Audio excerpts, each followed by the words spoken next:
What up, y'all? We got my man kj52 in the building. He's actually here in Miami, Florida. Yes. And what people might not know is that you're originally from South Florida. Tell the people where you were born. This is not a gang. This is not the Miami University gang. I was thrown out University of Miami, my favorite football team. Yeah, I was born in Miami, June 26, 1975, Miami-Dade Hospital. And while I didn't necessarily grow up here, you know, I'd be here for Christmases and all the family functions. And then first place I ever did ministry that I knew God wanted me to do was right here. And Homestead, Florida was one of the spots? Homestead, Florida, that's right. And actually right down the street was another spot, is a place called Overton Projects. So yeah. Yeah. I love the city. I hate the traffic. And a lot of people don't know that. I just found out, I think, a couple years ago when we connected that he was originally from South Florida, and I called him the Miami sellout because I've never seen him rep Miami in any of his songs. Right? And what's up with that, bro? Well, because I have too much respect for the city. Like, people move here for like 6 months, and all of a sudden they're like, M-I-A, M-I-A, I was like, stop. So I have too much respect for the city, and like seeing it become what it is to claim from it. Yeah, I wouldn't want to claim it because unless you catch me in a guayabera rolling down Collins Ave, yelling at somebody, I don't feel like I'm authentic. Yeah, I hear you. You know what I mean? Well, one of the things we like about kj52, aside from this man being in the game for how many years? 18 years full time doing Christian hip hop, but I mean, I probably wrote my first rap 93 maybe. Yeah, 93-ish. And before we even get to your music, you know, what I love about kj52 is that it's apparent that this dude is not just a rapper, but he's a son, he's a husband, he's a father. Man, why is it so important for you to communicate family to your followers?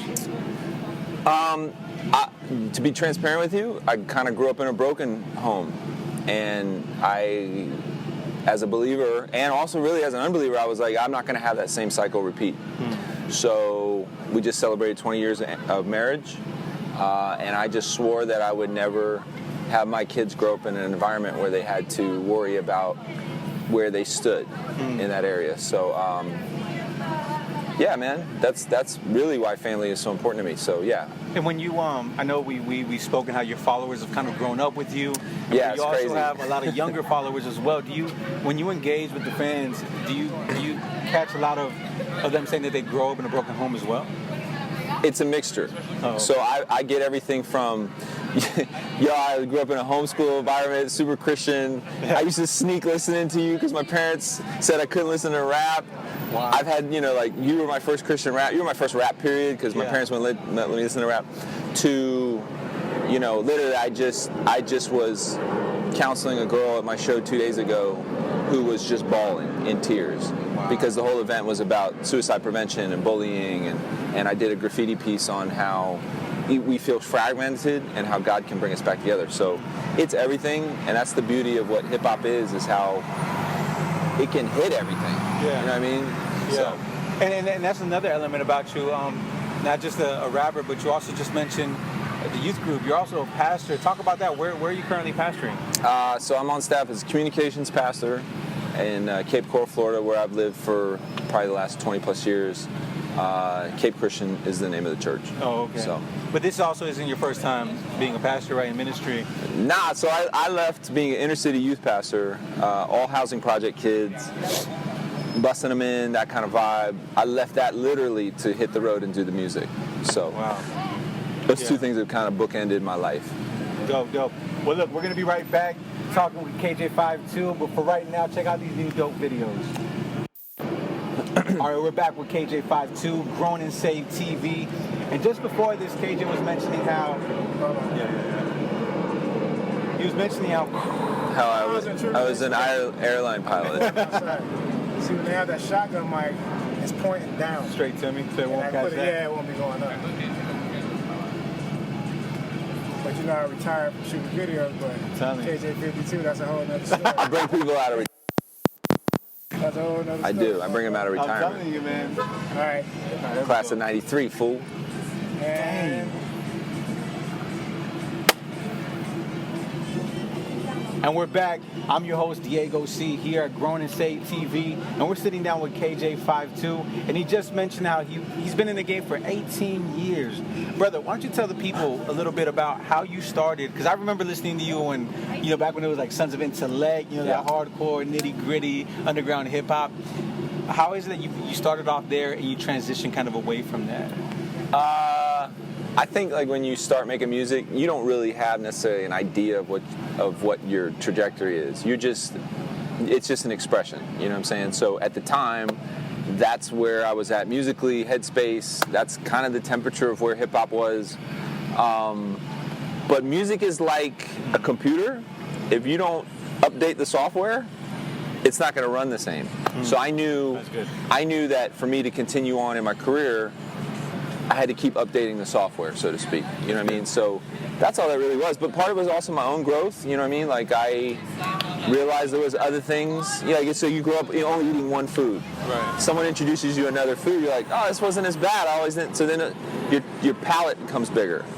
So part of it was that. Part of it was survival. Christian hip hop was in such an infant stage that it wasn't readily accepted. So I had to make a lot of concessions for survival in a lot of ways. So it's all those things, you know what I mean? Yeah. But and I'll be honest with you, someone told me something at the beginning of my career. He said, if you're willing to compromise on the front end, you'll get what you want later on. And it was literally true. Like here I am all these years later, I do whatever I want.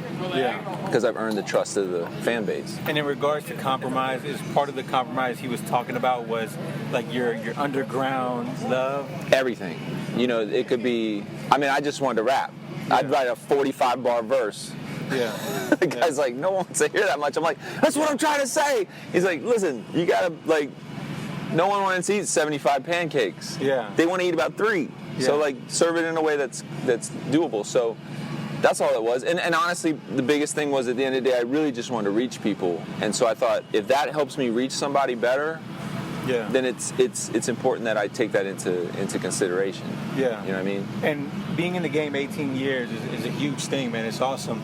Yeah. But have you been able to see that, although you're a veteran in the game, you've been in it 18 years, you keep dropping projects, that the fans naturally, because they love you or they remember listening to you at a certain time in their life, that they try to want you back at the KJ of collaborations or...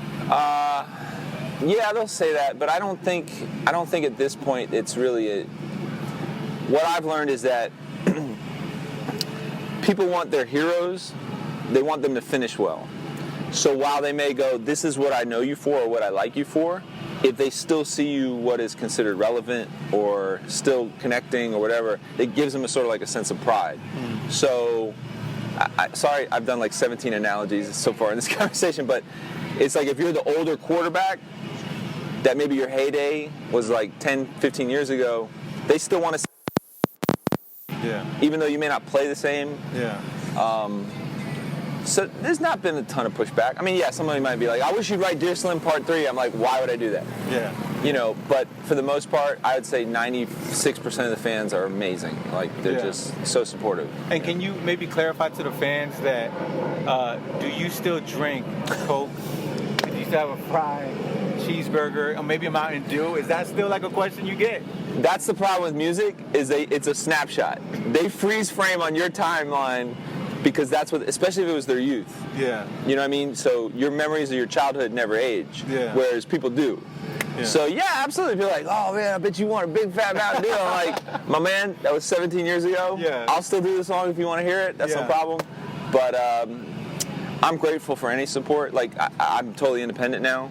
So my fans have crowdfunded my projects, my last 4, by anywhere between 100 to 150, 200%. Yeah. So. Yeah, and we're going to come back and talk to kj52 about going independent and a certain obstacle he had to go through before that even happened. But before we get to that, enjoy these next dope videos. All right, we're back with kj52, Grown and Say TV. And KJ, you got a new product that's coming out right now. What is it called? So a guy that I started with 20 years ago by the name of Golden Child, back when it was literally my first, it was my literal first project. We were called Sons of Intellect. I thought, wouldn't it be crazy to put it back out? Then I thought, well, what if we did some new music at the same time? So basically we're dropping the original project and 8 new songs on the same day. Wow. So a little then and now, but stylistically it's like an update, you know what I mean? And how many tracks is it going to be? Well, the original has 15, but we're putting 9 out and then another new at 8. How many music videos can we expect? No, me, probably 8. Yeah, I mean, well, look, connecting with music now, you have to be visual. It's just the world we live in. So even if I shot 8 1-minute videos, I'll do that, you know? Yeah. And this is your second project, I believe, that you've been able to raise the funds, right? Third, actually. Actually, technically 4th if you count my documentary. Wait, so go through it. Let them know you're independent now, right? Jonah was my first indie project that was crowdfunded 200%. Then I put out the documentary, which came out last February, the Jonah movie, about my story. And then I put out Jonah Part 2 to come with that. So that was the 3rd one. And this would be the 4th one. Wow. 4th project. So. And what was the reasoning for you to go independent and to pursue that? Well, partially, I mean, there's just no money to be made in, like, music. Like, you can't sustain a model off of people streaming because you make 0.00 pennies off of it. But also it was, like, giving fan experiences. So it invites people on the journey. It makes fans feel like, oh, we made the record together. And there's just so many different crowdfunding platforms to do it on. It was a huge faith step. I was scared to death. But it helps that all those kids that were kids when I started, they're now adults. And they're supporting. Man, like 85% of my donors are men over 25. And tell them about the videographer. Wasn't he a... So yeah, like literally the guy who shot the documentary was a kid. Yeah. He was a teenager in his youth group when he saw me perform at Acquire the Fire. Then he shot my documentary. Yeah. Like that's crazy. years later. Yeah. So I've been around long enough to watch kids become adults. You know, like for me to go from 25 to 43, while that is a life change, it's not that much of a life change. Whereas if you go from 15 to 32, that's a big difference. You know what I mean? So that's what I was criticized for back then. I was criticized for speaking to the youth. You know, oh, you should do grown-up rap. Really? And not that I was like, I'm going to make kid rap. It wasn't really that. I was just like, I'm going to bloom where I'm planted. But yeah, I was definitely criticized for it. But those guys are now paying my bills. Yeah, yeah. So I know we got this project coming out, Sons of Intellect, and we want everyone to support that. But also, after this project, what do you have in the works? I'd like to write my first book, but not necessarily a book about anything specific, but more about the things we just talked about. So literally a book of stories. Yeah. So stories from the road, stories from my life, stories from the songs. Just, that's the thing that universally everyone's into. You know, they want to hear what happened. Or, like, if you said something, I would go, oh, dude, let me tell you something, da-da-da. Yeah. Like, I would love to have that conversational nature. And it's not even necessarily chronological. Yeah. Like, you read one story, you're like, oh, man. And then you can jump ahead 20 pages to another story. Yeah, yeah. Okay, so that's going to be the next project you're going to be pursuing? Yeah. That's what's up. Brother, I appreciate you joining us on Grown and Say TV. Yeah, man. Checking out from Miami, Florida. Holla.